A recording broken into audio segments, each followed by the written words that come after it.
Prijeten popoldanski pozdrav iz Sežane, prijateljice in prijatelji nogometa, dobrodošli v družbo Prve lige Telemach. Tretja tekma nepopolnega četrtega kroga bo minila v znamenju sežanskega Tabora in ljubljanske Olimpije, ki se bosta na stadionu Rajko Štolfa pomerila za pomembne prvenstvene točke. Poskusil priti do žoge, vendar je bil Đorđe Crnomarković dovolj previden, zdaj pa Aldair, priložnost za Olimpijo in strel mimo vrat. Salkić, Ristić, ostra žoga v sredino in posredovanje Neca Vidmarja. Skril se je Marko Krivičić, pa potem Crnomarković, spredaj spet Lamintal, padal je v kazenskem prostoru, ni se oglasil, pali pa vendarle prekršek. Vara na tej tekmi ni. Max Elšnik pa je vzel zalet. Elšnik ali Koprivec in obramba Koprivca. Tomič proti Aldairju, njegov strel blokiran. Tu je Andrej Jašič, ki prav tako strelja prek vrat. Težave ima Vidmar in Borbenon Zenge. Vedno to počne in pripravil je žogo za Toliča, ki je streljal prek vrat. Stančić in gol! Žoga je v mreži in Tabor vodi z 1:0. Poglejmo še enkrat. Dino Stančić je bil znova vpleten, ostra podaja in potem nesrečna reakcija srbskega branilca, ki je premagal Neca Vidmarja. Zakić s predložkom in gol! Izenačenje! Đorđe Crnomarković je zadel najprej lastno mrežo, zdaj pa je zatresel še Koprivčevo na drugi strani. Najvišji, najspretnejši, takole je premagal na 1:1.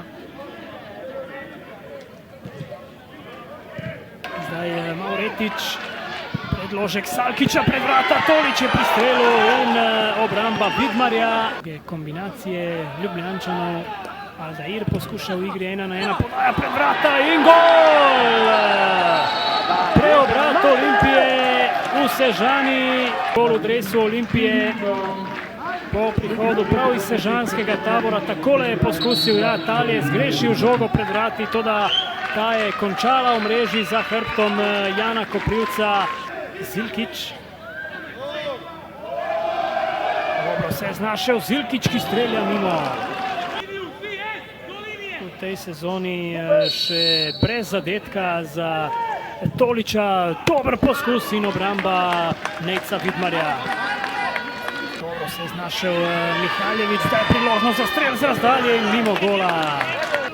Finko sredino, Kureš strelja z levico in obramba Koprivca. Senek se prebija, podaja v sredino, tam je Stančić, ali se bo lahko obrnil in streljal, prišel je do zaključka, vendar nenatančen strel Dina Stančića. Znova Tal. Lamintal poskuša strelom, vendar nenatančen zaključek.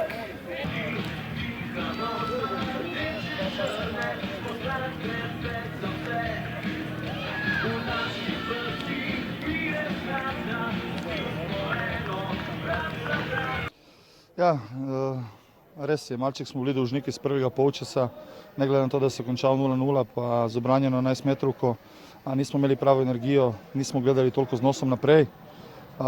Dogovor v garderobi je bil in tudi postavitev v drugem polčasu je bila tako malček bolj ofenzivna, konec koncev igramo doma, moramo to igrati bolj z nosom naprej. Hitro smo dosegli zadetek z nekega avtogola, z neke zamenjave. Potem smo se pa spet malček prehitro povlekli. Potem je bila ta prekinitev. Zdaj Olimpija kaže v tem obdobju, da iz kornerja lahko določene stvari reši. Tu so potem oni postavili tekmo na noge. Za nas je potem kar naenkrat postala navzdol, pol pa še en srečen zadetek, tam je šla med 4 nogami Aldairju. In nič, na koncu moramo čestitati Olimpiji za zasluženo zmago, dali so gol več, ampak jaz sem z drugim polčasom, s fanti, z odnosom in z željo zadovoljen. Hvala in srečno v nadaljevanju prvenstva. Hvala tudi vam. Danes ta zmaga je bila izjemno pomembna za nas, da smo potrdili tiste 3 točke iz Maribora. Vračamo se tudi iz dolgega gostovanja na Portugalskem in vedeli smo, kaj pričakovati, težek nasprotnik, nekaj utrujenosti, ampak mislim, da smo predvsem prvi polčas dobro kontrolirali tempo, si ustvarili priložnosti. Jaz bi definitivno mogel zadeti tiste 11 metrov, ko mi je bilo dosti lažje. Potem pa ja, smo prejeli tisti zadetek v drugem polčasu dokaj hitro, ampak smo se po tistem pobrali, še zmeraj napadali, si ustvarjali priložnosti in na koncu smo spreobrnili izid in zelo smo veseli, da grejo 3 točke z nami v Ljubljano.